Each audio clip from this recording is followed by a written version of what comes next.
Hello viewers, मैं हूं उमर और आप देख रहे हैं love you study YouTube channel. तो इस वीडियो में हम क्या पढ़ने वाले हैं? इस वीडियो में हम पढ़ने वाले हैं the French revolution and the idea of nation.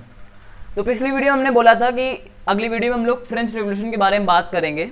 तो पिछली वीडियो हमारी the rise of nationalism in Europe का एक इंट्रोडक्शन था उस चैप्टर का, जिसमें कि हमने एक इंट्रोडक्शन देख लिया था। उसमें हमने फ्रेडरिक सॉरियो की पेंटिंग भी देखी थी कि उन्होंने कैसे अपनी फीलिंग्स को विजुलाइज किया अपनी पेंटिंग बना के, जिसमें कि सारे कंट्रीज अपना अपना फ्लैग लेके मार्च कर रहे हैं और ऊपर से जो जीसस क्रिस्ट हैं और एंजल्स लोग देख के खुश हो रहे हैं, जो फ्रेटर्निटी दिखा रहा उसमें। और नीचे जो एब्सोल्यूटिस्ट गवर्नमेंट के रिमेन्स हैं वो पड़े हुए हैं, जो कि शो कर रहा है कि एब्सोल्यूटिस्ट गवर्नमेंट अब खत्म हो गई, राजा महाराजा का रूल्स अब खत्म हो गया है, अब हम लोग डेमोक्रेटिक हो गए। तो वो तो एक यूटोपियन विजन था, लेकिन अब जो नेशनलिज्म की फीलिंग है वो पूरे यूरोप में फैल रही थी और अब वो फ्रांस तक आ चुकी थी। तो अब वो फ्रांस में आ गई, तो अब फ्रांस में एक रेवोल्यूशन हुआ।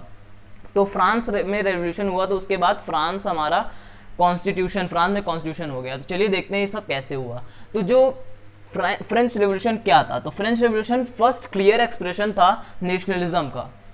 अगर देखा जाए तो उस टाइम सब लोग ये बात तो कर रहे थे कि नेशनलिज्म, देश प्रेम की, देशभक्ति की बात तो कर रहे थे, लेकिन जो फर्स्ट क्लियर एक्सप्रेशन मिला, बिल्कुल जो हमें बिल्कुल ठीक से देखने को मिला नेशनलिज्म आखिर होता क्या है, तो वो हमें मिला फ्रेंच रेवोल्यूशन से देखने को। और फ्रेंच रेवोल्यूशन हुआ 1789 में। 1789 में फर्स्ट क्लियर एक्सप्रेशन मिला लेकिन नेशनलिज्म का। तो उस टाइम पे फ्रांस मोनार्की के अंदर था, मतलब वहाँ पे राजा महाराजा लोग रूल करा करते थे फ्रांस में उस टाइम पे। तो जब राजा महाराजा रूल करा करते थे तो लोगों को बहुत परेशानी होती थी, क्योंकि राजा महाराजा अपने हिसाब से गवर्नमेंट चलाते थे, जो उनका मन चाहता था वो करते थे। तो इसकी वजह से लोग सहते रहे, अब कब तक सहेंगे? उनके अंदर एक विरोध की भावना आई, तो उन्होंने रेवोल्यूशन किया। तो रेवोल्यूशन किया, उसके बाद रेवोल्यूशन किया तो बर्बन किंग को हटा दिया। तो उसके बाद तो इसकी वजह से हुआ क्या? उस रेवोल्यूशन की वजह से क्या क्या चेंजेस आए? चेंजेस ड्यूरिंग फ्रेंच रेवोल्यूशन, क्या क्या चेंजेस हुए फ्रेंच रेवोल्यूशन के बाद? तो पहला जो चेंज है, सबसे बड़ा चेंज, वो होगा ट्रांसफर ऑफ सॉवरेंटी। मतलब सॉवरेंटी मतलब पावर। तो पावर का जो है ट्रांसफर हो गया। पावर मतलब सत्ता, सत्ता का जो है ट्रांसफर हो गया, पावर ट्रांसफर हो गई। किससे से किसमें पावर ट्रांसफर हुई? जो मोनार्क थे, वहां के राजा लोग थे, उनसे सिटीजन्स में पावर ट्रांसफर हो गई। Power transfer from monarchy to a body of French citizen. French citizen से मिलकर एक बॉडी बनाई, एक असेंबली बनाई, कॉन्स्टिट्यूशन फ्रेम किया और उन्होंने पावर अपने हाथ में ले लिया मोनार्की से छीन के। तो बाद में पहले क्या हुआ करता था? पहले कोई कॉन्स्टिट्यूशन नहीं था, लेकिन जब फ्रेंच रेवोल्यूशन हुआ तो उसके बाद पीपल्स ने कॉन्स्टिट्यूशन बनाया। It was people who would constitute the nation and shape it's destiny. और अपने नेशन को उन्होंने खुद शेप किया। तो इसके बाद जो चेंज आया वो था यूनिफॉर्म लॉज लाए गए वहाँ पे, मतलब कानून लाए गए। जो पहले के कानून थे वो जो ठीक नहीं थे, उनको बदल के लाए गए। तो अब जो पिछली वीडियो में हमने पढ़ा था, नेशन स्टेट एक कलेक्टिव आइडेंटिटी से बनता है। जब सबके अंदर एक आइडेंटिटी होगी कि ये हम भी सेम हैं, हम भी एक हैं, हम सब एक हैं, तो ये जो कलेक्टिव आइडेंटिटी है बनेगी कैसे? तो इसी को बनाने के लिए जो वहाँ के रेवोल्यूशनरी से नेशनलिस्ट थे और जो लिबरल्स लोग थे, उन्होंने कुछ मेजर्स लिए। तो वो मेजर्स क्या थे? जैसे दो आइडियाज़ को इंट्रोड्यूस किया गया, जो थे ला पैत्री और ले सिटियन। यहाँ पे देखिए, step taken to create a collective identity. क्या क्या स्टेप्स थे जो लिए गए कलेक्टिव आइडेंटिटी बनाने के लिए? तो पहला जो स्टेप लिया गया वो इंट्रोडक्शन ऑफ ला पात्री एंड फादरलैंड एंड ले सिटियन द सिटीजन। मतलब ये दो आइडियाज को इंट्रोड्यूस किया गया। जो पहला जो आइडिया था ला पात्री, इसको ये तो फ्रेंच लैंग्वेज है ला पात्री, इसका इंग्लिश मीन है फादरलैंड। जैसे हम लोग की हिंदी में हम लोग कहते हैं ना भारत माता, तो उसी तरह वहाँ पे फादरलैंड कहा गया फ्रांस को। और जो दूसरा आइडिया था वो ले सिटियन द सिटीजन, मतलब वो सब लोग उस देश के वासी हैं, सिटीजन्स हैं। ये दोनों आइडिया इंट्रोड्यूस किए गए ताकि लोगों के अंदर एक कलेक्टिव आइडेंटिटी का सेंस आ सके, उसको क्रिएट करने के लिए। और जो सेकंड चेंज सबसे बड़ा हुआ वो था कि ट्राइकलर फ्लैग एक ला दिया गया। जो पहले के रॉयल स्टैंडर्ड फ्लैग थे, जो पहले राजा महाराजा यूज़ करते थे अपने उसको हटा दिया गया, उसको रिप्लेस कर दिया गया एक ट्राई कलर फ्लैग से। फ्रांस का फ्लैग चेंज कर दिया गया। और जो एक अगला चेंज हुआ वो हुआ कि एक स्टेट जनरल बनाई गई जिसको कि एक्टिव सिटीजन्स इलेक्ट करते थे। एक मतलब कॉन्स्टिट्यूशन बन गया, तो उसके बाद एक असेंबली बनाई गई, तो उसको एक्टिव सिटीजन्स इलेक्टेड थी वो, तो उसको एक्टिव सिटीजन्स के द्वारा इलेक्शन किए गए। तो एक्टिव सिटीजन्स कौन होते थे? जो मेल्स 18 प्लस होते थे वो एक्टिव सिटीजन्स में आते थे, जो कि वोट कर सकते थे, और जो वुमेन्स होती थी वो वोट नहीं कर सकते थे। और जो उसको ख़त्म करके मोनार्की को नेशनल असेंबली फॉर्म की गई।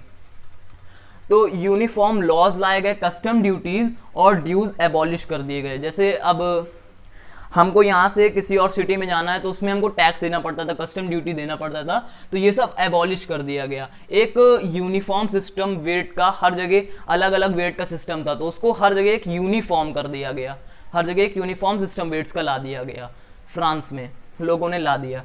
और कई अच्छे अच्छे मेजर्स अडॉप्ट किए फ्रांस ने।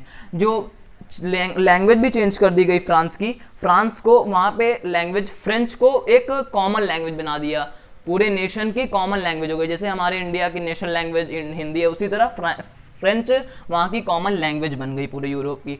अब जैसे कि हम देखते हैं ना कि असर जब एक जगह कुछ होता है तो बाकी जगहों पे भी उसका असर पड़ता है, तो उसी तरह जब फ्रांस में ये सब हुआ तो पूरे यूरोप ने देखा कि ये फ्रांस में क्या चल रहा है, ये लोग तो आज़ाद हो गए राजा महाराजा के रूल से, हम लोग अभी भी राजा महाराजा के कंट्रोल में हैं। तो उसकी वजह से बाकी लोगों में, यूरोप के सिटीज़ में, बाकी जैसे जर्मनी, इसके बाद जर्मनी और इटली, ये सब कंट्रीज़ में भी बातें फैलने लगी। तो जो इसका इम्पैक्ट था वो फ्रांस से पूरे यूरोप में फैल गया, और रेवोल्यूशनरीज ने अपना मिशन बना लिया कि अब हमको फ्रांस को जैसे हमने आज़ाद करवाया है वैसे हम पूरे यूरोप को ये मोनार्की सिस्टम से आज़ाद करवा के, इसी तरह फ्रांस में जैसे हमने कॉन्स्टिट्यूशन बनाया तो उसी तरह एक कॉन्स्टिट्यूशन बनाएंगे और कलेक्टिव आइडेंटिटी पूरे यूरोप में बनाएंगे। जब ये न्यूज़ फैली कि फ्रांस आज़ाद हो गया, वहाँ के लोगों ने रेवोल्यूशन किया, तो इसकी वजह से पूरे यूरोप में जो स्टूडेंट्स थे और जो एडुकेटेड मिडिल क्लास थे, तो उस टाइम पे पहले दो क्लासेस थी। एक थी एरिस्टोक्रेसी जो कि बहुत रिच हुआ करते थे, और एक थी पुअर पीजेंट्स जो कि बहुत गरीब हुआ करते थे।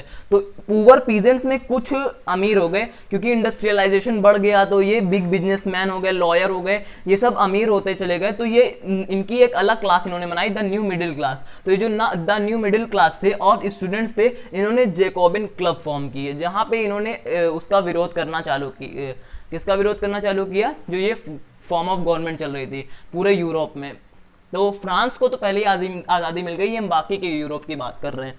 तो जो फ्रेंच आर्मीज थी, फ्रेंच आर्मीज किसको हम बोल रहे हैं? जिन्होंने वहाँ पे फ्रांस में रेवोल्यूशन करवाया था, फ्रेंच रेवोल्यूशनरीज। तो वो जो फ्रेंच रेवोल्यूशनरीज थे, उनका अब एम क्या था? उनका अब एम था कि वो पूरे यूरोप में ये पूरा रेवोल्यूशन ला सके।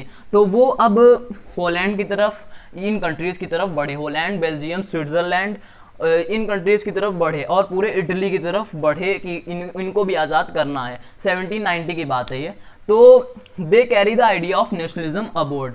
इन्होंने मिल के नेशनलिज्म के जो आइडिया है उसको आगे बढ़ाया। तो इसकी वजह से बाद में हम पढ़ेंगे कि इसकी वजह से जब नेशनलिज्म का आइडिया बढ़ा तो जर्मनी का यूनिफिकेशन हुआ, उसके बाद इटली का यूनिफिकेशन हुआ, जो जर्मनी इधर उधर फैला था, और उसके बाद बहुत सारे कंट्रीज यूनिफाई हुए, हर जगह से, हर जगह रेवोल्यूशन होने लगी, हर जगह क्रांति होने लगी।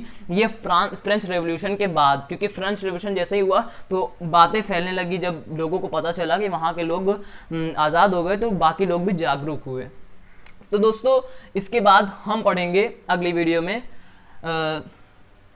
तो दोस्तों ये वीडियो पसंद आई हो तो वीडियो को लाइक कर देना और चैनल को सब्सक्राइब कर देना और बेल आइकन दबा देना ताकि अगली आने वाली वीडियो की नोटिफिकेशन आपको मिल जाए। Thank you guys.